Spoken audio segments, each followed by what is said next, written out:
फ़ाहिशात करने से रुक गए। आज पूरी दुनिया की हालत बहुत ही बेकार है, खुसूसन मुसलमानों की हालत खस्ता हाल है। मुसलमानों को कोई परेशान हाल नहीं है, मुसलमानों को कोई पूछने वाला नहीं है, और आज वो परेशान है और अपने वो शिकवा शिकायत करता है कि आज पूरी दुनिया में अब जैसा देख लीजिए, फ़लस्तीन में और भी जगह जगह मुसलमानों पर जुल्म हो रहा है, लेकिन कोई बोलने वाला, मुसलमानों पर जुल्म हो रहा है आज बहुत सारी जगह में।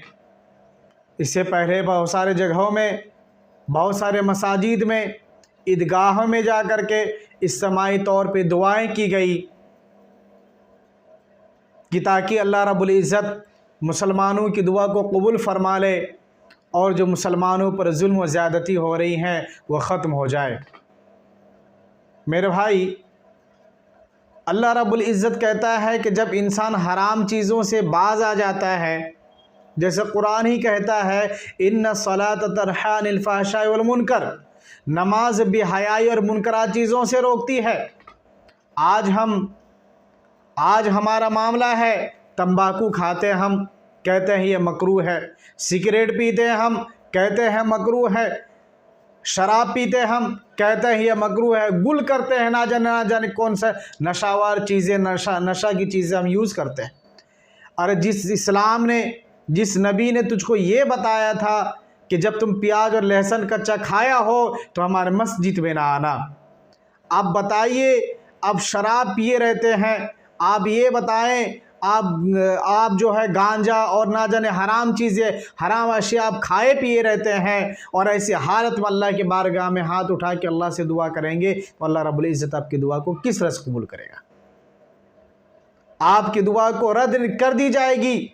यही वजह है कि आज हम जो है रो रो के गिड़गिड़ा के अल्लाह के सामने दुआ कर रहे हैं, लेकिन हमारी दुआओं में असर नहीं है। क्यों नहीं है? उसका यही वजह है कि आज हमने नशा की चीज़ों को आम कर दिया है। चाहे वह मौलवी हो या हाफिज़ हो या उलमा, इसके अलावा कोई और हो, हराम चीज़ें खा रहे हैं, हराम अशिया उनके जिस्म में, हराम पहना हुआ है, हराम चलना है, खाना पीना, हर एक चीज़ उसके अंदर गलत है, तो भला बताइए किस तरह से वो उनकी दुआ को अल्लाह रब्बुल इज़्ज़त कबूल फरमाएगा? तो अल्लाह रब्बुल इज़्ज़त, अल्लाह के नबी जनाब मोहम्मद रसूलुल्लाह ने क्या फरमाया, जिसके रावी जाबिर हैं, वो कहते हैं अल्लाह के नबी ने क्या कहा, अगर किसी के घर के सामने नहर हो, उस नहर में दिन में 5 दफ़ा, दिनों रात में 5 दफ़ा वो उस नहर में गोता लगाए, नहाए, क्या उसके जिस्म में मैल कुचल बाकी रह जाएंगे? तो सहाबा ने कहा थे अल्लाह के नबी, उनके जिस्म में मैल कुचल नहीं रहेगा। तो ऐसा ही आपने फरमाया, अगर कोई इंसान नमाज की पाबंदी करता है, नमाज को 5 वक्त अदा करता है, तो उनके जिस्म से गुनाह उसी तरह से मिट जाते हैं जिस तरह से 5 वक्त लोग नहाने से उसके जिस्म से मैल धुल जाता है। इसी तरह से अगर इंसान, अगर हाथ के ज़रिए से कोई गुनाह किया हुआ है, वज़ू बना लिए, हाथ धुला, यहाँ का गुनाह ख़त्म, अगर इससे कोई गुनाह हुआ होगा। आँख के ज़रिए से अगर उन्होंने, चेहरे के ज़रिए, आँख के ज़रिए से उन्होंने कुछ गलती किया होगा, गुनाह के काम किए होंगे, चेहरा को धुला, आँख की गुनाह ख़त्म, चेहरे का गुनाह ख़त्म, हाथ का गुनाह ख़त्म, पाँव का गुनाह ख़त्म। लेकिन शर्त है, नमाज आपको वैसे ही पढ़नी होगी जिस तरह से अल्लाह के नबी जनाब मोहम्मद रसूलुल्लाह सल्लल्लाहु अलैहि वसल्लम ने हमें तालीम दी है। अगर आपने उस तरह से नमाज़ पढ़ी तो अल्हम्दुलिल्लाह आप जो है उसमें शामिल हो पाएंगे। अगर आपने उस तरह से नमाज नहीं पढ़ी तो फिर बदनसीब है, अल्लाह रब्बुल इज़्ज़त हमारी दुआ को कबूल भी नहीं फरमाएगा। इसी तरह से दूसरी हदीस में, जैसा कि रावी अबू हुरैरा हैं, वो कहता है वह अबी हुरैरा रज़ियल्लाहु अन्हु अन्ना रसूलुल्लाह सल्लल्लाहु अलैहि वसल्लम क़ाल अस्सलातुल खम्सु वल जुमअतु इलल जुमअति कफ़ारतुल लिमा बैनमा लम तुग़शल कबाइर, रवाहुल मुस्लिम किताबुत तहारत। हज़रत अबू हुरैरा से रिवायत है, रसूलुल्लाह सल्लल्लाहु अलैहि वसल्लम ने फरमाया, 5 नमाज़ों की मसाइल, 5 नमाज़ें एक जुमा से दूसरे जुमा तक का वक्फ़ा है, उनमें सगीरा गुनाह अगर किसी से हो जाता है तो अल्लाह ताला उनके गुनाह को माफ़ कर देगा। मेरे भाई, नमाज अगर इंसान वाकई में उस तरह से पढ़े जिस तरह से अल्लाह के नबी जनाब मोहम्मद रसूलुल्लाह सल्लल्लाहु अलैहि वसल्लम ने पढ़ने का हुक्म दिया है, और हर नमाज पढ़ने वाला इंसान बुराई से अगर बचता रहता है, बुराई से बचता है, तो फिर वो इंसान खुशकिस्मत है। ऐ मेरे भाइयों, इस जैसी जगह यानी कब्र के लिए तैयारी कर लो। कब्र के लिए तैयारी क्या है? नमाज की पाबंदी है। ऐसे रो सब्ज़ शादाब दुनिया में ऐश व इशरत की ज़िंदगी बसर करने वालों, ऐशीर और मीठी दुनिया के नाज़ नम में मुनहिक रहने वालों, ऐ रंगील और दिल फरेब दुनिया के शराब में जज्ब रहने वालों, ऐ हसीन और जमील जमालों में खो जाने वालों, ऐ दारुल बका को छोड़कर दारुल फना के ताक़ुब करने वालों, अनकरीब एक कठिन घाटी मौत से गुज़रकर एक तवील वादी का तुम्हें सफ़र इख्तियार करना है। इस वादी पुरखतर में स्याह जैसी रात होगी, न सूरज की किरणें होगी, न चांद की चांदनी होगी, न सितारों की लो होगी, न कुमकुम होंगे, न कुमकुमों का नूर होगा, न चिरागों की रोशनी होगी, न किसी जुगनू का टिमटमाहट ही नज़र आएगी। उस वादी पुरखतर में दहशत वीरा जैसी तन्हाई होगी। तो उसके लिए इन चीज़ों से बचने के लिए क्या है? नमाज की पाबंदी है। नमाज को उनके वक्तों में अदा करना है। ना माँ बाप होंगे, ना बीवी बच्चे होंगे, ना कोई गम गुसार होगा, ना कोई गम खार होगा, ना कोई पीर व मिर्शद वहाँ काम आएगा, ना हाजत रवा, ना कोई मुश्किल कुशा काम आएगा। वहाँ कोई लीडर शीडर काम नहीं आएगा। असम्बली के ठाट बाट ना होंगे और लोगों को हराम माल दे करके अपने आप को बरी ज़म्मा ना करवा पाएंगे, क्योंकि वहाँ पर अल्लाह के फरिश्ते मुकर्रर हैं जहन्नम में, जहन्नमियों को अजाब देने के लिए।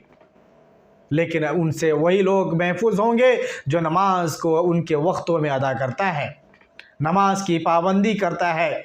और उस वादी पुरखतर में मोजी दरिंदों जैसी वहशत होंगी। मिट्टी का घर होगा, मिट्टी का फर्श होगा, मिट्टी का बिस्तर होगा, कठिन घाटी होगी, कीड़े मकोड़े होंगे, जहरीले सांप बिच्छू होंगे, अंधे और बहरे फरिश्ते गुर्ज थामे हुए खड़े होंगे। ना जाए फरा होगी, ना जाए करा होगा, कहीं आपको सुकून नहीं मिलेगा।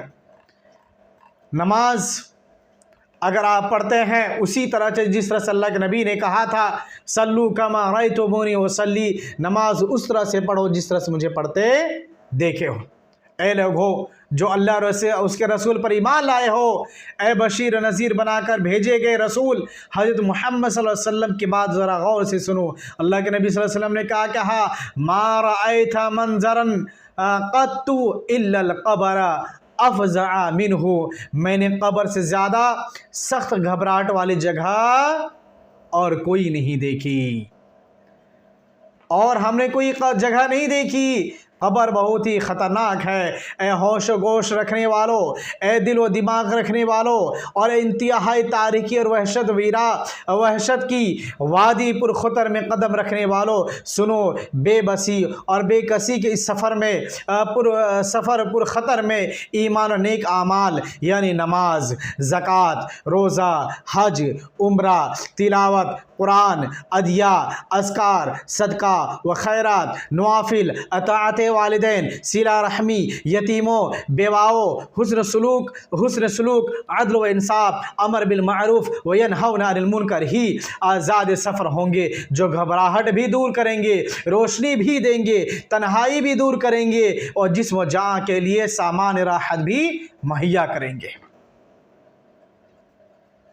वो क्या है? ये सारे चीज़ों की आप पाबंदी करते हैं। अल्लाह रब्बुल इज़्ज़त ने कुरान करीम में कहा इन्नल मुस्लिमीन वल मुस्लिमात वल मुमिनीन वल मुमिनात वल क़ानितीन वल क़ानितात वस्सादिक़ीन वस्सादिक़ात वस्साबिरीन वस्साबिर, पूरा कहा है। लास्ट में कहा अअद्दल्लाहु लहुम मग़फ़िरतन व अज्रन अज़ीमा।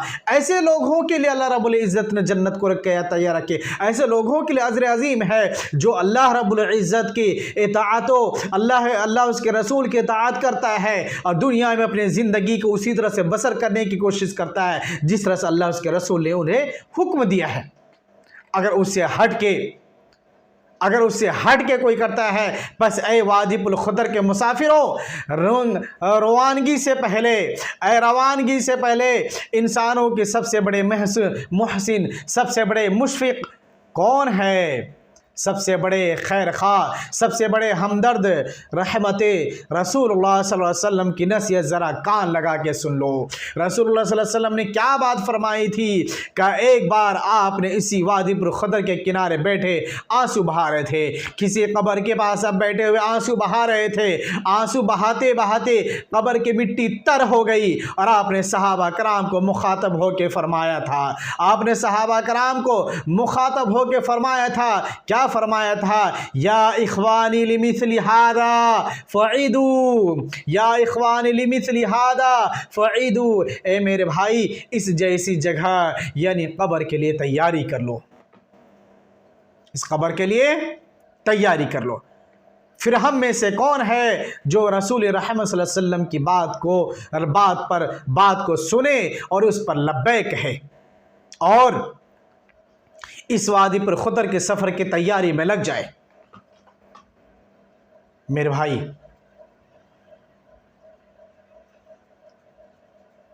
आप सल्लल्लाहु अलैहि वसल्लम के ये फरामीन कि मुसलमानों, आपको याद होना चाहिए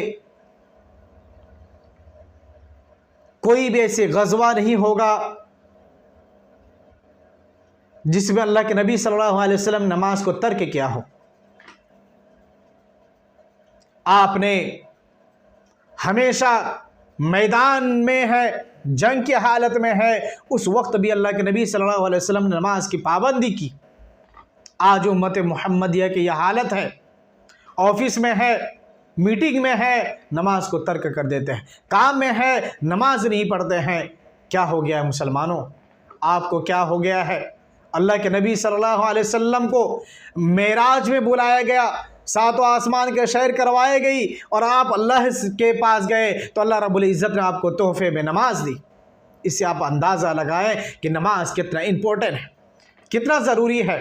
मैं आपको बताऊं, आप कहते हैं मैं मुसलमान हूँ, आप कहते हैं मेरे बाप मुसलमान, आप कहते हैं मेरे दादा मुसलमान, आप कहते हैं मेरे दादा के दादा मुसलमान, हमारा पूर्वज जो है पीढ़ी दर पीढ़ी मुसलमानों से चलते आ गया है। लेकिन आज आपको क्या हो गया है कि आप नमाज की पाबंदी नहीं करते, आप नमाज नहीं पढ़ते, मुसलमानों की सोसाइटी में रहते लेकिन आप नमाज नहीं पढ़ते, नमाज की पाबंदी आप नहीं करते और इसके बावजूद क्या कहते?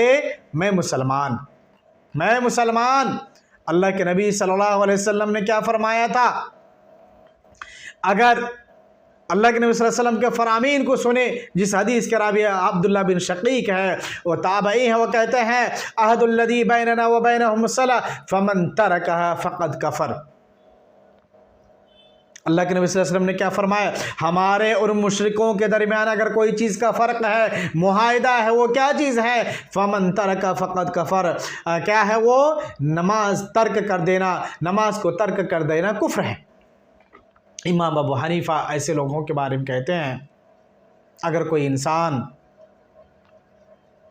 मुसलमान है और नमाज नहीं पढ़ता है और मुस्लिम सोसाइटी में रहता है तो ऐसे लोगों को मुस्लिम सोसाइटी से निकाल देना चाहिए जलील और रुसवा करके। कैसा? उसका सर मुंडा जाए, चेहरे में कालिक पोता जाए, गधे में सवार करके सोसाइटी में घुमा के उसको निकाल दिया जाए। इमाम अहमद बिन हम्बल, इमाम शाफी, इमाम मालिकी कहते हैं अगर ऐसा लोग जो कहता था मैं मुसलमान हूँ और नमाज नहीं पढ़ा, बेनमाजी मरा, ऐसे लोगों के लिए नमाज जनाजा ने मुसलमानों के कब्रिस्तान में दफनाना नहीं चाहिए।